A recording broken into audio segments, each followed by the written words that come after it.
Assalamualaikum warahmatullahi wabarakatuh. Salam sejahtera untuk kita semua. Jumpa kembali di channel khusus kesehatan Ngobrol Sehat bersama Profesor Del Fitri Munir. Sahabat sehat sekalian, pada episode kali ini kita akan membicarakan sebuah penyakit yang cukup banyak terutama di negara berkembang, yaitu TBC.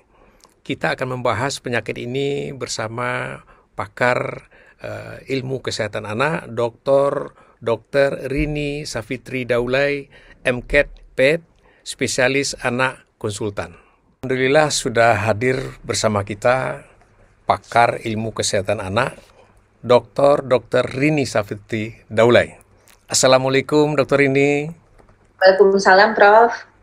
Selamat pagi Prof. Ya, selamat pagi, sehat-sehat ya. Sehat selalu Prof. Baik, pada episode kali ini kita akan membicarakan sebuah penyakit yang tidak jarang juga pada anak-anak, yaitu TBC pada anak.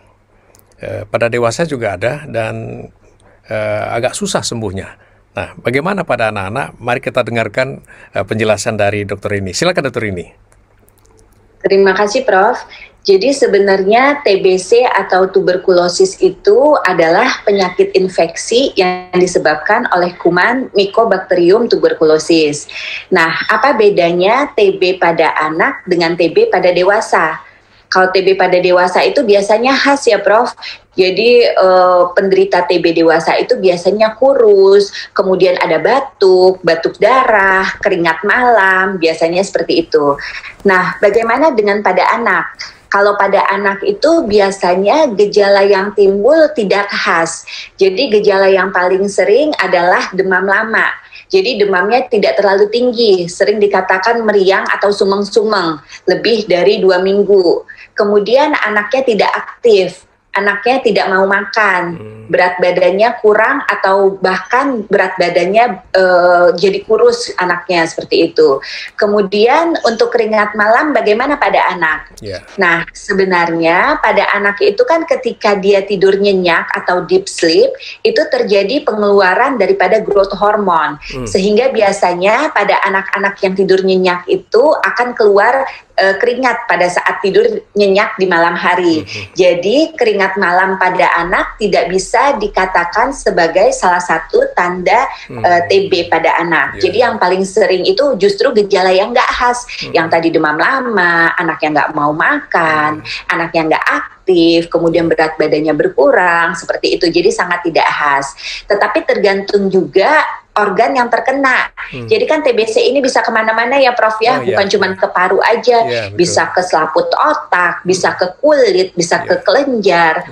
Nah biasanya kalau misalnya dia kena yang paru-paru itu bisa saja batuk, tetapi batuknya biasanya istilahnya chronic persistent. Jadi batuknya lama makin parah. Bukan hilang timbul. Seandainya batuknya hilang timbul, yang kita pikirkan adalah ke arah asma. Mungkin seperti itu, Prof. Iya, tentu anak ini tentu ketularan dari orang lain gitu ya. Nah, bagaimana kalau anak ini menularkan ke orang lain juga? Bagaimana? Silakan dokter ini. Terima kasih, Prof. Jadi dulu dikatakan bahwa anak ini adalah bukan merupakan sumber penularan. Tetapi sekarang dengan makin majunya uji diagnostik TB pada anak, ternyata pada anak atau bahkan pada bayi itu ada yang BTA-nya positif, Prof. Jadi itu biasanya kita lakukan pemeriksaan gen expert. Jadi kalau misalnya anak kecil atau misalnya bayi itu tidak bisa berdahak sehingga tidak bisa diperiksa dahaknya, itu dilakukan pemeriksaan dari bilas lambungnya. Ternyata pada beberapa anak atau bahkan bayi itu ada yang BTA-nya positif, dan jika BTA-nya positif berarti dia menularkan, Prof. Seperti itu. Nah, bagaimana mengenai penularan dari anak ini ke orang dewasa? Apa bisa juga dokter ini ya? Ya, terima kasih Prof. Dulu dikatakan bahwa anak-anak ini yang menderita TB biasanya tidak menularkan.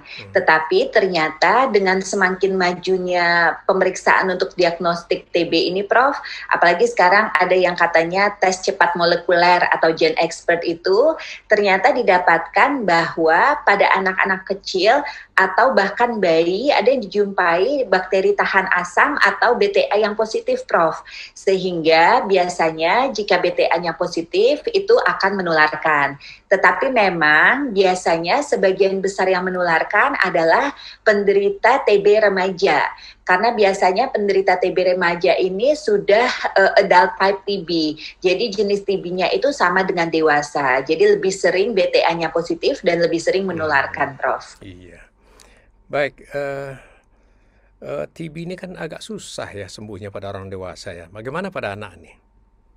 Kalau pada anak, Prof, biasanya dengan pengobatan yang teratur, itu kita edukasi bahwa pengobatannya minimal 6 bulan, itu sih biasanya responnya lebih cepat, lebih baik, Prof. Jadi biasanya kalau anak tersebut minum obat teratur, dia akan sembuh. Tetapi yang sulitnya pada remaja, Prof, karena biasanya kan sesudah sebulan minum obat anti tuberkulosis, itu berat badannya udah meningkat, karena nafsu makannya udah meningkat, anaknya udah enak, nggak ada klinis demam lagi. Itu kadang-kadang remaja bosen ya, Prof, minum obat selama 6 bulan itu. Jadi mereka banyak yang putus obat. Itu yang harus kita edukasi, Prof. Karena ternyata jika putus obat itu pada remaja bisa juga terjadi seperti dewasa, Prof. Jadi terjadi MDR-TB atau TB resisten obat, Prof. Baik, nah bagaimana dengan tambahan misalnya vitamin atau gizi untuk mensupporting untuk supaya cepat sembuhnya? Tentu saja jika misalnya gizi anak tersebut lebih baik, kita harapkan daya tahan tubuhnya lebih baik ya, Prof, sehingga respon imunnya lebih baik untuk melawan kuman TB tersebut. Jadi memang pada anak-anak dengan penderita TB kita anjurkan dan kita edukasi untuk memakan makanan yang bergizi, Prof. Kemudian untuk vitamin, selain untuk tambahan asupan vitamin, juga untuk menghindari efek samping, Prof. Jadi misalnya vitamin B6 itu berguna untuk mencegah neuritis pada anak-anak yang mendapatkan obat anti tuberkulosis, Prof. Oh iya, berarti perlu juga lah vitamin, terutama vitamin B ya? Ya, Prof. Ya. Baik, terima kasih dokter ini, semoga bermanfaat untuk keluarga, para penonton sekalian. Tentu kita pengen anak-anak kita sebagai generasi penerus kita sehat dan tumbuh secara normal. Baik, salam sehat selalu dokter ini. Wassalamualaikum warahmatullahi wabarakatuh.